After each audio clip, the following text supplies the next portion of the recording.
us today. You're welcome.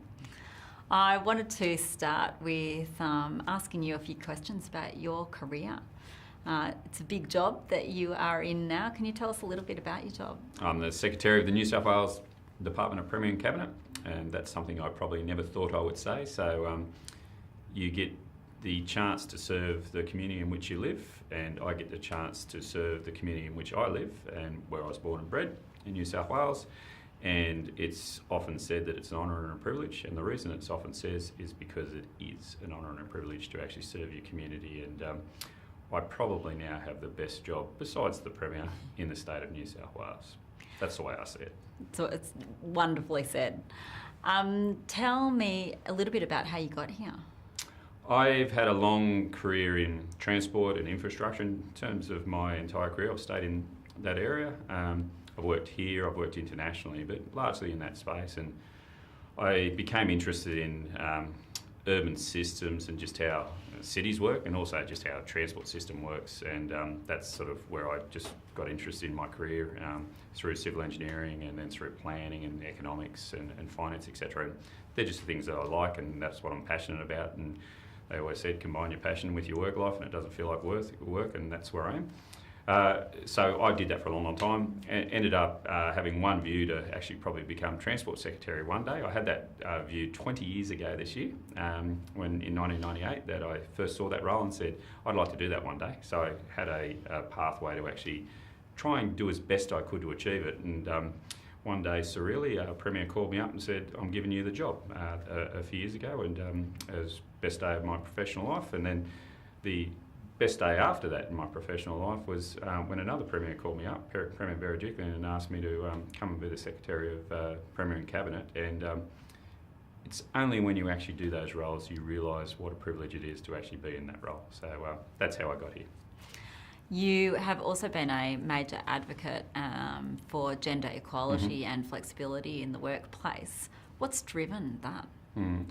Probably a range of things, no real one point. I try to get all of the key points out for why. I grew up in a very large family myself. I grew up with 2 sisters, 4 brothers, country town. I grew up probably in a male-dominated space when in sport and a whole range of other things. I went into a career path that was male-dominated as well, in terms of transport, infrastructure. And that was one reason where I said, I like hanging around a diverse range of people because it's more fun, first and foremost. Innovation does thrive, and I don't say that because a textbook told me it does. And genuinely, there's greater passion when you have a broader mix of people. So in transport, that was a big, big reason to try and move that. Another is because I'm a father of daughters, unashamedly. I've said that a few times, and people have said to me, you only a champion because you're a father of daughters. Absolutely, that's correct. I have 2 teenage daughters now. I want the next generation for them to be very different for the generation I grew up in.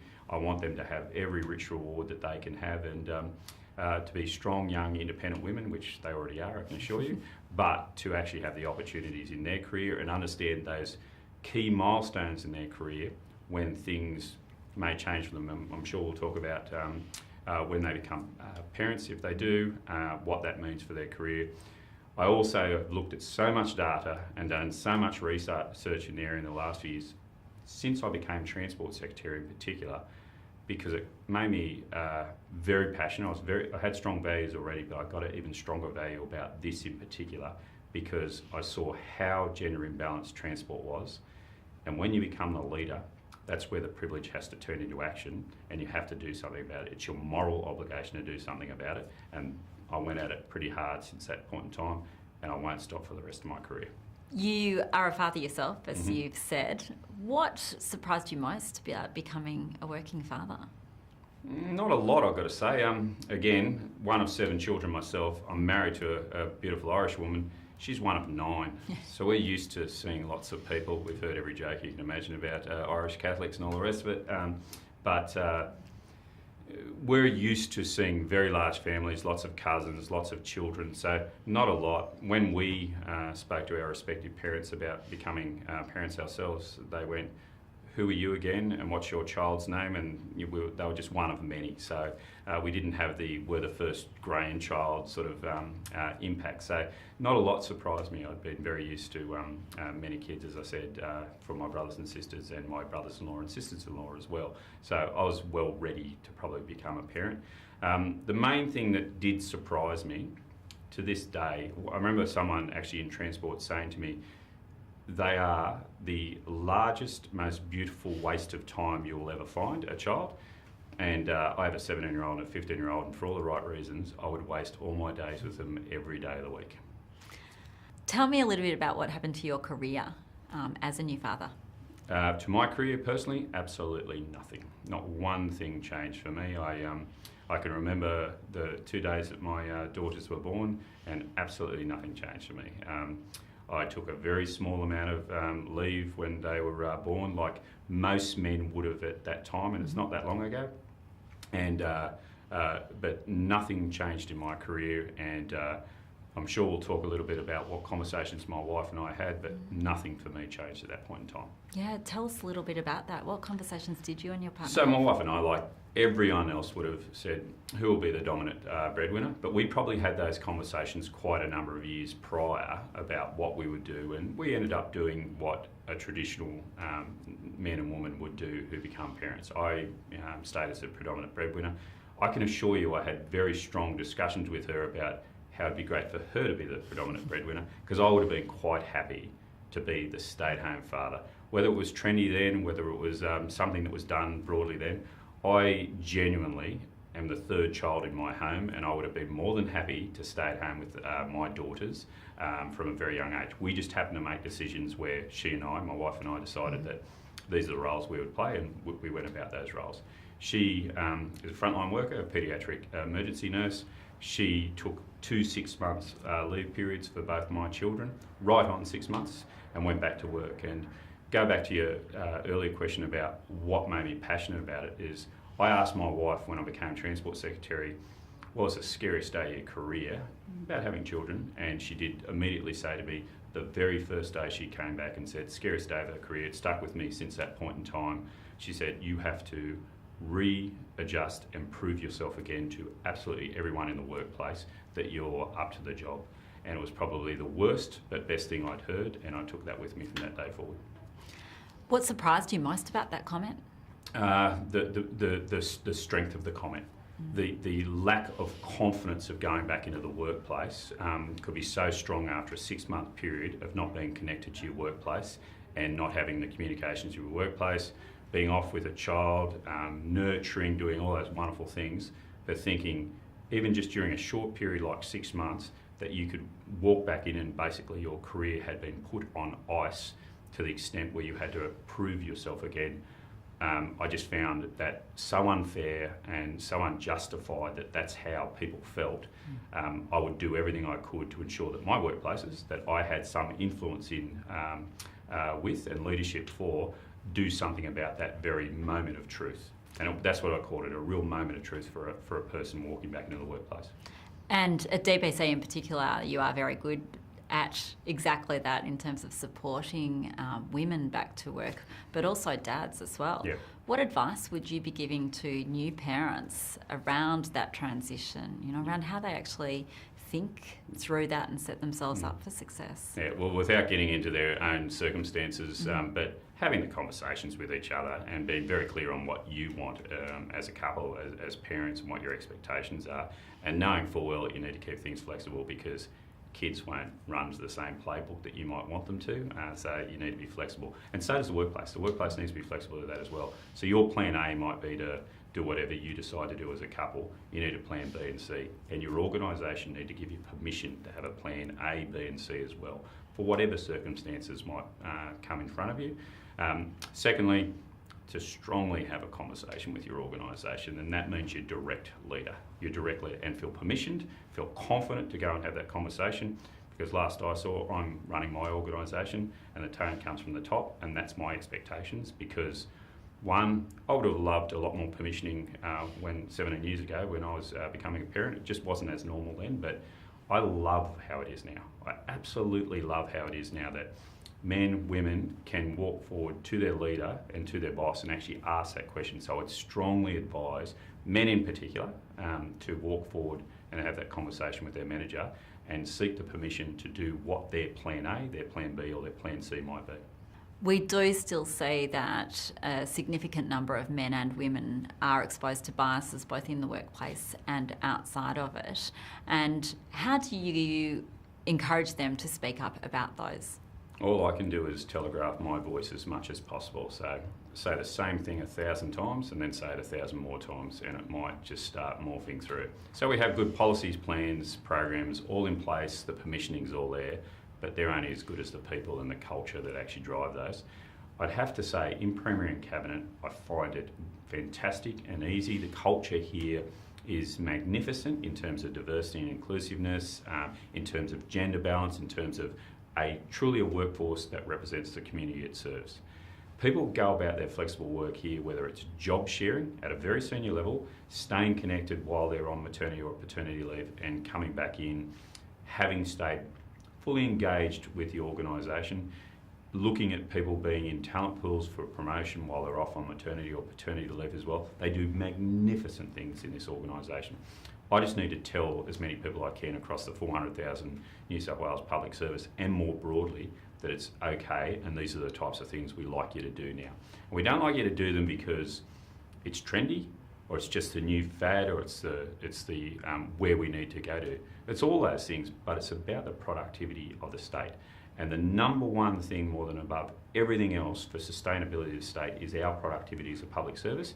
And last I saw, best way you can get great productivity out of our people is to give them flexible work, is to give them permission to have childcare when they want to have childcare, where they should work, when they should work, and not just be tied up in a 9-to-5ism that is basically in the dinosaur period now. And DPC has been a leader in the flexible workspace, and not just for people with carer responsibilities for small children, but far more broadly than that. Tell us a little bit about the experience of driving flexibility at DPC. Yeah, well, flexibility here has been enormously successful to date, but every time I think we're getting close to perfect, I still get a voice that tells me that they're worried about their permissioning either just to work flexibly, and they're not parents. They just want to work flexibly for a whole range of reasons, or they are a parent or a prospective parent still concerned about their permissioning environment.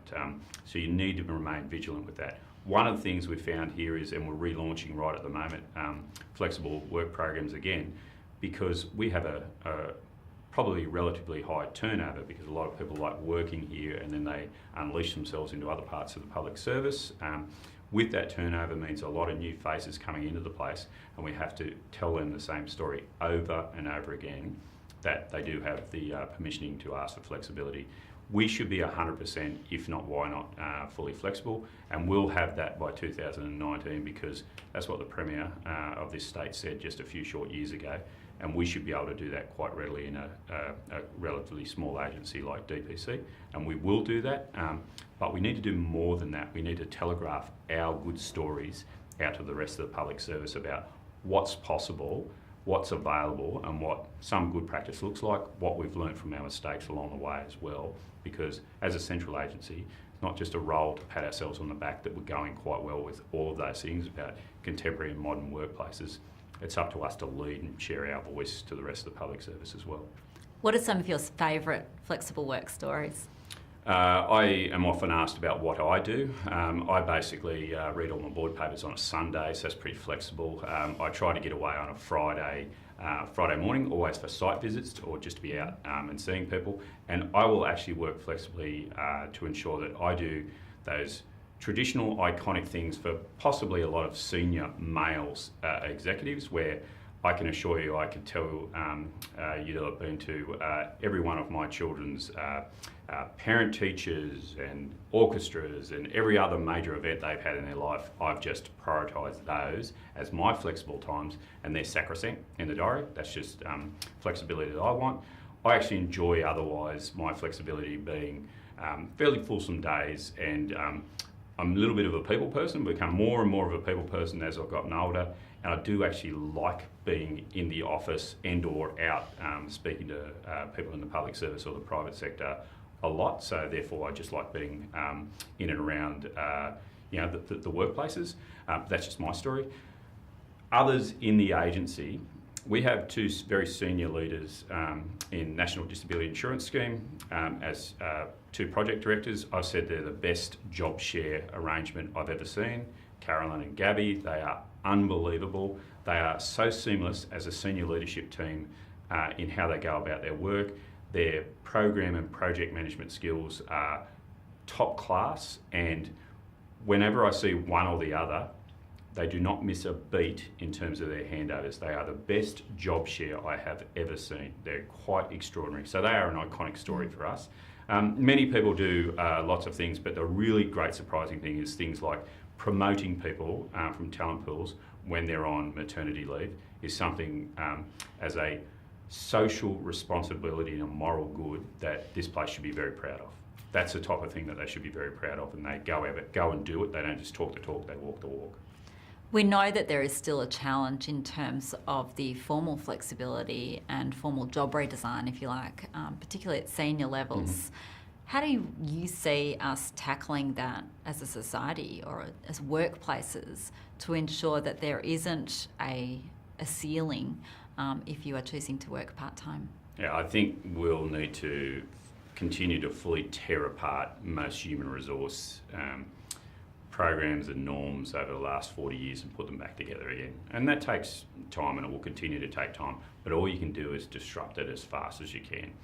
Every time I've seen a new barrier as presented to me, I just see it as a new opportunity to kick another thing down and keep moving forward. I think job redesigns will happen thick and fast. And when job redesigns are marketed effectively, that it's to my benefit as much as everyone else's benefit, there's a collective will to change things. So, and I think men and women both want a lot of change in how jobs. If you really go to the heart of hearts of how people want to work, and I'm sure your own statistics will tell you about how many men do want to work part-time, how many women do want to work part-time. It's a fabulous lifestyle. We talk about work-life balance. To actually permission yourself to go and do it. But then to say the barrier now is, my position description doesn't require that. Tear up the position description. It's up to us to reinvent step after step. In transport, we had flexible working, pushed it really hard. People told me about core hours on our flex sheets. We removed the core hours. It's not rocket science, just every barrier, knock it down. Every barrier sees an opportunity. What's your vision for gender equality? What does it look like? Not having this conversation. So that's number one. Number two would be when my kids genuinely are my age, that they are working in workplaces that basically do resemble how they play in the schoolyard when they're 5 years old. And I mean that. Just a bunch of people not too worried about social norms and boy-girl hasn't crept up on them, and all the social norms that we give them. By the time they're 25, they're behaving differently. That's how I see it, and just not having the conversation and them looking back and going, gee, they had a lot to learn that half a generation ago. And I do genuinely hope that it happens fast. I genuinely hope it happens fast. I think we're on quite a runway at the moment. Every time I read most literature, it's pretty positive, but then you get held back. Replacement of people on boards, even in the recent past, and the amount of communication that came out about women and men on boards is an excuse to take a step backwards. We need to not allow that. We need to just keep pushing forward. There are really, really good women and men in senior leadership, and unfortunately sometimes there are not so good women and men in senior leadership, but all need to be treated equally. But the main thing is, quite quickly, like everyone else, I just do not want to have to be having the conversation. But until that time comes, I'll spend all my energy, as I said, for the rest of my career, doing all I can to ensure we get gender equality. Much of the focus on the concept of gender equality is on women and increasing female representation at leadership levels. But what's in it for men? And how do we drive and engage men in this conversation in a way that they don't feel fearful outcomes in relation to it. Sure. I think contemporary management and leaderships should make it self-evident what's in it for you. More engaged workforce, greater productivity in your workforce, better customer outcome. What's in it for you is your KPIs are met and you have a wonderful job and you might be promoted. That's probably enough. So again, it's not rocket science and it's not done because it's nice to do. It's done because we haven't got as much productivity out of our workforces because we've had groupthink and sameness, and I can say that from where I came from for a long, long time. The diversity of thought in terms of getting things done and better productivity. And call it triple bottom line, call it results have been in for a long time about better outcomes with more diverse workforces. Yes, that's all true, and the business case is very clear. I actually think we can take it to another level. So what's in it for men is the same as what's in it for women. Better productivity out of our workforces and a future that some people might find threatening. I again just find unbelievably exciting. Digital, artificial intelligence, robotics, I cannot wait for the next wave of that. I think it's pretty much here in terms of the future of work. And unless you have diversity of thought, I don't think you've got a long-term future in how you're going to deal with that change. And the only way I've seen in my pretty limited career about dealing with change is you have a lot of voices helping out in that. Me, myself, as solo leader, in terms of driving change, I can drive it, but I can't manage it by myself unless I have a group of people around me helping. If I had all the same people in the same blue suits as I wear, I would get the same dull outcome. I don't want the same dull outcome. I want a more productive outcome and a more diverse thinking outcome, and you need different voices around to achieve that. I think there's often a fear for men around gender equality, and we hear it quite regularly, that they're going to be replaced with women themselves. We look at it through a lens of saying, well, particularly as a new dad, for example, what are the opportunities for gender equality for you? And that is being able to be more present, stepping into caring, working flexibly, but that continues through all the different career cycle intersections. Yeah. What's in it from a social perspective for men when it comes to gender equality? Sure. So, if it was my own story in terms of if I could rewrite my script of actually spending more time along the pathway with my own children, there'd be 4 or 5 times even now, my children are 17 and 15, where I've said, I wish I could have that year out of work right now. So my life and the enrichment of my life, the feeling what a lot of time only a mother gets to feel because she's the primary carer and at home and would happily swap it with me, I'm sure. But I missed out on that multiple times, and I would do it, at any time. I have a year 12 daughter and a year 10 daughter, and a lot of people say, oh, this must be a stressful time at home. It couldn't be better. I wish I could freeze it in time right now and jump in with them. They might have a different view and say, we're self-managing, thank you very much. But the opportunity to spend time with your family, be primary carer, and actually understand what that feels like, I truly wish I could rewrite my script and have 2 parallel universes to do that as well. So societally, you enrich yourself in terms of how you go about having real connected family fabric time. I'm married to an Irish woman, so when it comes to social fabric and family, they know that is core to their values, and she certainly taught me a lot of that over a long period of time. So that's certainly one. In terms of it being an impact on your career and all those type of things about jumping out of the workforce, I think when there is a critical mass of people, male and female, doing these things and demanding these things and having permission for them, I think that conversation will fall away quite rapidly. Call me an optimist if you will, but I genuinely do. I genuinely think there's a real desire for every time you have a conversation about this subject, everyone says the same thing. Male and female, yes, we should do that. Yes, I wish I could have that. So I actually think the detractors will reduce in scale over the next decade or 2, and as I said, we'll be talking about other things then. Great, I look forward to it. Indeed.